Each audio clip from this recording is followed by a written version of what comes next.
আসসালামু আলাইকুম রহমতুল্লাহি আবরাকাতু। আমরা দুনিয়াতে যেমন কাজ করব পরকালে গিয়ে ঠিক তেমনই ফল পাব। নবীজি বলেছেন, দুনিয়াটা হলো আখিরাতের ক্ষেত শুরু। ক্ষেতে যেমন বীজ বা ফসল বপন করা হয়, ফলটাও তেমনই আসে। আখিরাতের বেলাতেও ঠিক তাই। খারাপ কাজ করলে শাস্তি রয়েছে, পক্ষান্তরে ভালো কাজ করলে বিনিময় রয়েছে জান্নাত। সেই জান্নাতের বর্ণনা লিখে বা বলে বোঝানো সম্ভব নয়।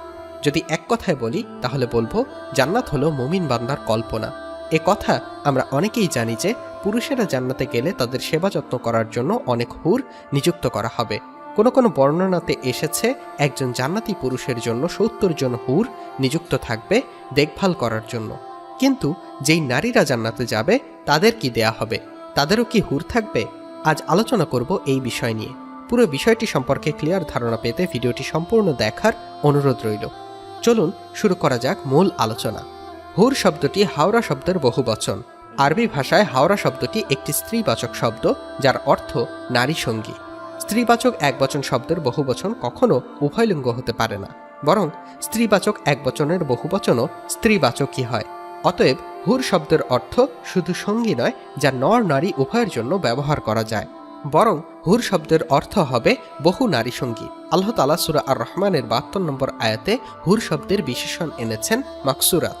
এই শব্দটিও একটি স্ত্রীবাচক বহুবচন। আর আরবি ভাষায় বিশেষণ ব্যবহৃত হয় বিশেষ্যের লিঙ্গ অনুযায়ী। সে হিসেবে বলা চলে হুর একটি স্ত্রীবাচক শব্দ। তদুপরি আল্লাহ তাআলা কোরআনে কারিমে হুরদের দৈহিক অবয়বের যেসব বিবরণ দিয়েছেন তা পুরুষের অবয়বের জন্য প্রযোজ্য নয়। সেসব বিবরণ নারীর অবয়বের জন্য শোভনীয়। যেমন, তাদের করেছি কুমারী, সোহাগিনী, সমবয়স্কা, সূরা ওয়াকিয়া ৩৬-৩৭। মুত্তাকিদের জন্য রয়েছে সাফল্য, উদ্যান, আঙ্গুর এবং স্ফীত স্তন বিশিষ্টা সমবয়সী বালিকা, সূরা আন-নাবা ৩১-৩৩। বর্ণিত আয়াতের আলোকে বলা যায়, পবিত্র কোরআনে জান্নাত লাভকারী মানুষের পুরস্কারের বিবরণ দিতে যে আল্লাহ তাআলা যেসব হুরের কথা বলেছেন তারা হবে মানুষ সাদৃশ্য জান্নাতি নারী। সুস্থ, পরিচ্ছন্ন ও শালীন রুচিবোধ থেকে এ কথা আর বলার অপেক্ষা রাখে না যে যেহেতু হুররা জান্নাতি নারী হবে, তাই পুরস্কার স্বরূপ তাদের পাবে একমাত্র জান্নাত লাভকারী পুরুষরা। এখন প্রশ্ন হলো, পরকালে পুনরুত্থান তো শুধু আত্মার হবে না, বরং পুনরুত্থান হবে আত্মা ও দেহের। মানুষের শুধু আত্মা জান্নাতে প্রবেশ করবে না, বরং আত্মার সঙ্গে তার দেহ জান্নাতে প্রবেশ করবে। দেহের পরিতৃপ্তির জন্য পানাহারের দরকার হয় যৌন সদ্ভোগেরও। জান্নাতে এ দরকার যেমন পুরুষের হবে, তেমনি নারীর জন্য প্রযোজ্য। আবার যেসব নারী জান্নাতে যাবেন তারা তো পুরুষদের মতোই ঈমান আমলের পরীক্ষায় উত্তীর্ণ হয়ে পুরস্কার স্বরূপ জান্নাত লাভ করবেন। আল্লাহ তাআলা দুনিয়ার জীবনে তাদের যেসব দায়িত্ব অর্পণ করেছেন সেসব দায়িত্ব পালন করেই তো তারা জান্নাতে প্রবেশ করবেন। সেক্ষেত্রে পুরুষরা জান্নাতে প্রবেশ করে হুর পাবেন, কিন্তু নারীরা কি পাবেন? এ প্রশ্নের উত্তর স্পষ্ট ভাষায় কোরআন ও হাদিসের কোথাও উল্লেখ করা হয়নি। তবে ঈমান ও নেক আমলের সুবাদে যেসব নারী পরকালে জান্নাতে প্রবেশ করবে তারা ঠকবেন না। তারা কোনো ধরনের বঞ্চনার শিকার হবেন না, কোনো ধরনের অবিচারের সম্মুখীন হবেন না, তা সুনিশ্চিত এবং অবধারিত সত্য। কেননা জান্নাতের পুরস্কারের মূলনীতি বলতে যে আল্লাহ তাআলা বলেছেন, সেখানে তোমাদের জন্য রয়েছে যা কিছু তোমাদের মন চাবে এবং যা কিছু তোমরা ফরমায়েশ করবে। এগুলো পাবে ক্ষমাশীল পরম দয়ালুর পক্ষ থেকে আতিথেয়তা স্বরূপ। সূরা হামিম সিজদা আয়াত ৩১। সেখানে রয়েছে যা কিছু মন চায় এবং যা কিছুতে নয়ন তৃপ্ত হয়, তোমরা সেখানে চিরস্থায়ী হবে। সূরা আজ-জুখরুফ আয়াত ৭১। বর্ণিত আয়াতদ্বয় থেকে দ্ব্যর্থহীনভাবে প্রমাণিত হয়, যেসব নারী জান্নাতে প্রবেশের মহাসৌভাগ্য অর্জন করবেন তাদের কোনো ইচ্ছা বা কোনো চাওয়া সেখানে অপূর্ণ থাকবে না। তারা সেখানে যা কামনা করবেন, যা ফরমায়েশ করবেন, দয়াময় প্রভু সেখানে তাদের তাই দিয়ে তুষ্ট করবেন, তাদের নয়ন তৃপ্ত করবেন। তবে বেহেশতে প্রবেশের পর নারীরা কি চাবেন তা আমরা জানি না।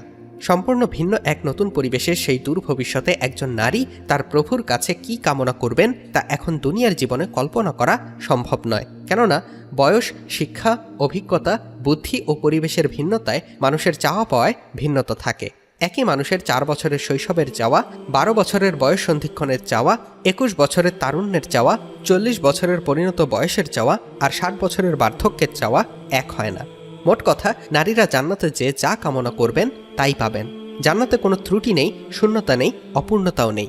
একজন মানুষের যত চাহিদা রয়েছে তার চেয়ে অনেক বেশি কিছু সে জান্নাতে বুঝে পাবে। এ কথা কে না জানে। এরপরও কিছু মানুষ জান্নাত নিয়ে দুশ্চিন্তায় পড়ে থাকে। জান্নাতে পুরুষরা পাবে হুর, নারীরা কি পাবে? ভালো খাবার এবং পানি যেমন মানুষের প্রয়োজন ও চাহিদা, যৌনসুখ লাভ করাও মানুষের প্রাকৃতিক প্রয়োজন ও চাহিদা। যিনি মানুষকে সৃষ্টি করেছেন এবং তার ভেতরে এই প্রকৃতি গেড়ে দিয়েছেন, এটা কি তার অজানা? কখনোই নয়, বরং মানবীয় স্বভাব প্রকৃতি, ঝোঁক, চাহিদাও তো তারই সৃষ্টি। সুতরাং যিনি আপনার ভেতরে যৌন আকর্ষণ দিয়েছেন, তিনি তা পূরণের ব্যবস্থা করে দেবেন। আর এই কারণেই তো আপনার স্ত্রী হলে স্বামীর সঙ্গে যৌন চাহিদা পূরণ করার সুযোগ করে দিয়েছেন, দাসী হলে মনিবের সঙ্গে সহবাস করার বৈধতা দিয়েছেন। দুনিয়ায় যখন এই কথা, জান্নাতে কেন তিনি আপনাকে বঞ্চিত রাখবেন? জান্নাত তো বঞ্চনার জায়গাও নয়।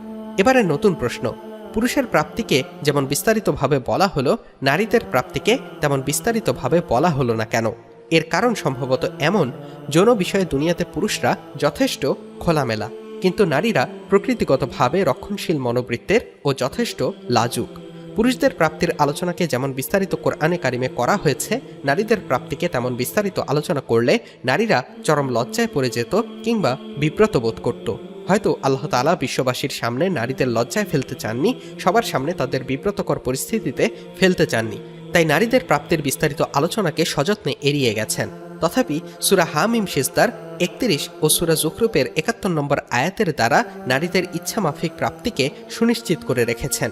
প্রাচীন ও আধুনিক ইসলামী স্কলারদের অনেকেই জান্নাতি নারীর স্বামী কে হবে এ ব্যাপারে বিস্তারিত আলোচনা করেছেন, কিন্তু সেসব আলোচনা দলিলহীন এবং তাদের অনুমান নির্ভর।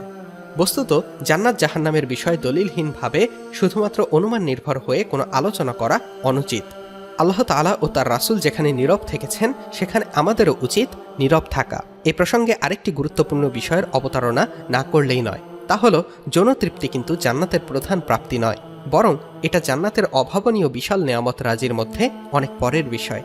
আল্লাহ তাআলা জান্নাতের আলোচনাগুলোকে হুরের আলোচনা কোথাও শুরুতে করেননি, বরং প্রথমে করেছেন জান্নাতের নয়নাভিরাম সবুজ শ্যামল পরিবেশ ও প্রাকৃতিক আলোচনা, দৃষ্টিনন্দন জলধারা, জলপ্রপাত ও ঝর্ণার আলোচনা, মন মাতানো সুরম্য প্রাসাদের আলোচনা।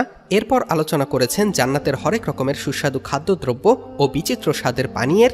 তৃতীয় ধাপে আলোচনা করেছেন হুর নিয়ে। তাই এটা জান্নাতের অনেক পরের বিষয়। জান্নাতের প্রধান আকর্ষণ হল আল্লাহ তাআলার দিদার লাভ বা দর্শন। জান্নাতে যারা প্রবেশ করবেন তারা হুরের জন্য উদ্গ্রীব হবেন না। তারা জান্নাতে প্রবেশের পর থেকে অধীর আগ্রহে প্রতিটি মুহূর্তে অপেক্ষার প্রহর গুনতে থাকবেন, কখন আসবে সেই স্বপ্নীল সময়, কখন সাক্ষাৎ পাবেন মহান মালিকের, কখন তার মুখ থেকে সরাসরি শুনতে পাবেন তিনি তাদের ওপর খুশি। কেননা তারা দুনিয়ার জীবনে যত কষ্ট সহ্য করেছেন, ধৈর্য ধারণ করেছেন, সবই তো করেছেন মাওলাকে খুশি করার জন্য। হুর লাভের জন্য তো তারা রাত জেগে নামাজ পড়েননি, হুরের উষ্ণ সান্নিধ্য লাভের লোভে তো সারাদিন অনাহারে থেকে রোজা পালন করেননি। তারা দুনিয়ার জীবনে যা কিছু করেছেন সবই করেছেন শুধু আল্লাহকে পাওয়ার জন্য। হাদিস শরীফে এরশাদ হয়েছে, অন্য কোনো কিছুই জান্নাতবাসীর নিকট মহান আল্লাহর দর্শন লাভের চেয়ে অধিক প্রিয় হবে না। সহিহ মুসলিম হাদিস ৪৬৭। মোট কথা, দিদারে মাওলা অর্থাৎ আল্লাহ তাআলার দর্শন লাভই হলো জান্নাতের সবচেয়ে বড় পুরস্কার, যা নর নারী সবাই সমানভাবে লাভ করবেন। অতএব কোনো হুরের লোভে নয়, আবার হুর না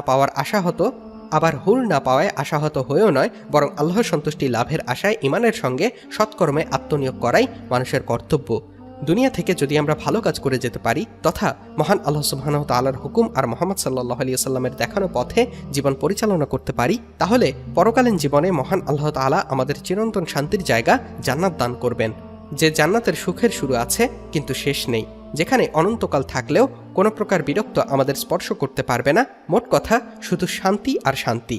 এটা শুধু পুরুষদের ক্ষেত্রে প্রযোজ্য নয়, বরং সকল নারীদের ক্ষেত্রেও প্রযোজ্য। আল্লাহ তাআলা আমাদেরকে পাপমুক্ত জীবনযাপন করার তৌফিক দান করুন, আমিন। ভিডিওটি ভালো লেগে থাকলে অবশ্যই লাইক, কমেন্ট এবং শেয়ার করবেন। আল্লাহ তাআলা সকলকে ভালো রাখুক, সুস্থ রাখুক। আল্লাহ হাফেজ।